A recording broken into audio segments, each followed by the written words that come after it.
का फटका आमच्याशी का तर मराठ्याला रोका म्हणून हे आत्ता माहीत झालं आम्हाला.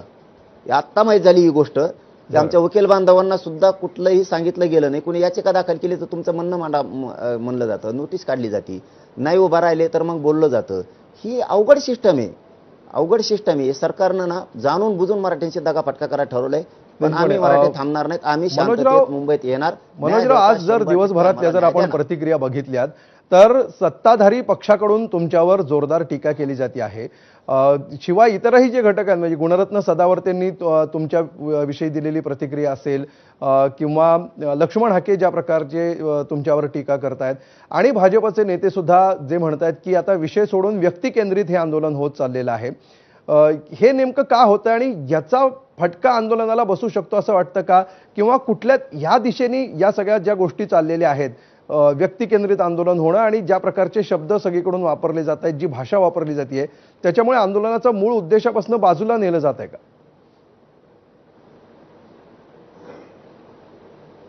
मूळ उद्देश बाजूला जातच नाही. तुम्ही असे नावं घेतलेत की यांना कधीच मराठ्यांचं चांगलं वाटणार नाही, असे तुम्ही नावं घेतलेत. यांचं कधीच जनतेविषयी प्रेम नाहीये, यांचं कसंच नाही. यांना फक्त स्वतःला काय मिळेल याच्यासाठी ही खटाटोप चाललेला आहे. आणि आम्ही कुठं अटतो? आम्ही भरकटलो नाही पाहिजे. मी नाही भरकटलं पाहिजे आंदोलन करता, माझा समाज नाही भरकटला पाहिजे. आम्ही आमचं लक्ष्य, आमचं ध्येय ठेवलेलं आहे आरक्षणावरती.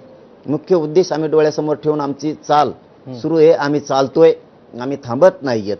आमच्यावरती सगळं अवलंबून आहे, लोकांवरती आमचं अवलंबून नाही. त्या टीका करणाऱ्याचं आंदोलन काय ते चालवत नाहीत किंवा पाठिंबा काय त्यांचा नाही, आणि त्यांच्या जीवावर न्याय नाही मिळणार. आम्ही गरीब मराठी आमच्या जीवावरती न्याय मिळवून घेणार आहेत. आम्ही खंबीर आहेत ना.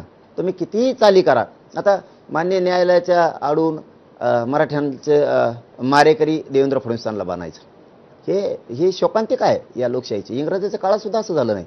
इंग्रजाच्या काळात सुद्धा शांततेत उपोषण केले गेले. परंतु देवेंद्र फडणवीसांचं सरकारच कसं आहे हे आता लोकांना आता उलगडायला लागलंय कोड ते, की हा माणूस आरक्षणासाठी कुठल्याही थराला जाऊ शकतो. गोरगरिबांना मोठं होऊ देणार नाही, शेतकऱ्याला नाही, ओबीसींना नाही, धनगरांना नाही, दलित मुस्लिमांना नाही, कधी मोठं होऊ देणार नाही. हे आता जवळपास सिद्ध होत आले. कुठं नाही रेटलं आपल्याला की रडका डाव खेळायचा, लगेच दुसरीकडेच पळायचं. वार करायचे. गेल्या 2 वर्षांपासून हे सरकार येईपर्यंत, त्याच्यापूर्वी हे सगळं आंदोलन एकनाथ शिंदेंनी हाताळलेलं होतं आणि त्यांना हा विषय माहिती आहे. आणि तुम्हाला त्यांच्या कार्यपद्धतीवर सुद्धा कालच तुम्ही एबीपी माझावर बोललेला होतात की त्यांची इच्छा होती, मात्र त्यांना ते करू दिलं गेलं नाही असं तुम्ही म्हणताय.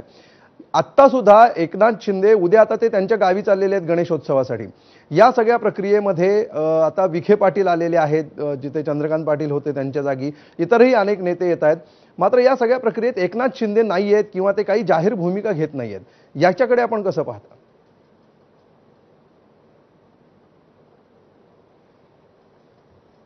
आता मालक त्यावेळेस बी फडणवीस साहेब होते, यावेळेस पण तेच आहे, असं काय नाही. ते लोकांचा गैरसमज आहे. परंतु त्यावेळेस तेच होते आणि आता पण तेच आहेत. त्यांनाच हे मार्ग काढावा लागेल. पण जर अशा पद्धतीनं त्यांनी खुनशी पद्धतीनं जर मार्ग काढला तर लोकांचे खूप मन दुखणार आहे. कारण हे अचानक होतंय ना सगळ्या गोष्टी.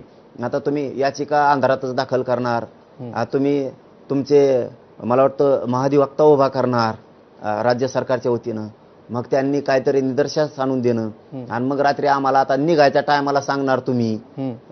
ही काय ही सिस्टम आहे का सरकारची? तुम्ही इतकी अडवणूक करताय, ही इथपर्यंतचे लोक हुशार आहेत, तितकं लोकांना कळतंय.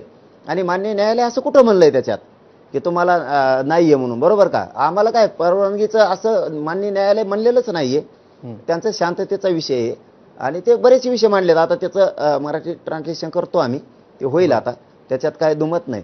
पण एवढं काय न्यायालयाने असं काय बोललेलं नाहीये. न्यायालय आमची सुद्धा बाजू आता ऐकून घेईल आणि परवानगी देईल. ठीक आहे. म्हणजे मला प्रश्न असा विचारायचा की जे नेते सध्या या सगळ्या निर्णय प्रक्रियेमध्ये आहेत किंवा जे निगोशिएशन करतायत, तुमच्याशी चर्चा करतायत, त्या नेत्यांची जी काही निवड करण्यात आलेली आहे, जर माजी मुख्यमंत्र्यांना हा सगळा विषय माहिती असताना ते या प्रक्रियेमध्ये असायला हवे होते असं तुम्हाला वाटतं का? त्यामुळे तुम्हाला तुमचं म्हणणं अधिक सोप्या पद्धतीने किंवा लवकर पोहोचवता आलं असतं असं तुम्हाला वाटतं का?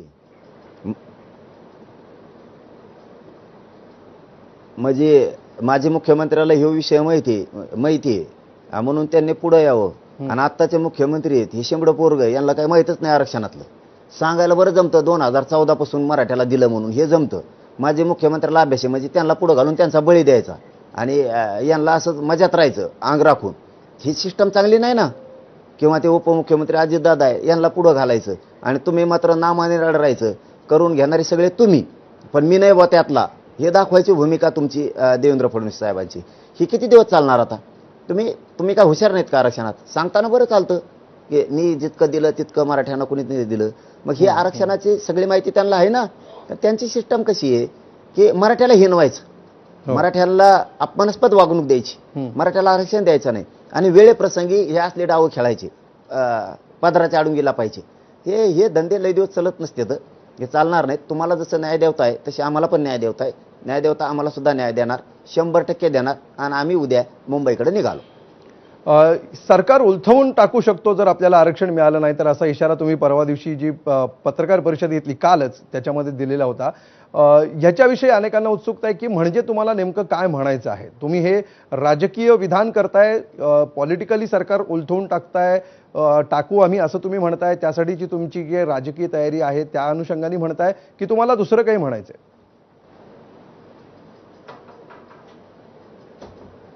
नाही, गोरगरिबांच्या लेकराला तुम्ही जर हल्ला केला, त्याला जर काठीनं डोचिलं तर त्यांचे मोदी साहेबच ठेवणार नाहीत. त्यांचे मोदी साहेबच ठेवणार नाहीत, कारण त्यांचे वक्तव्य तसे आलेत.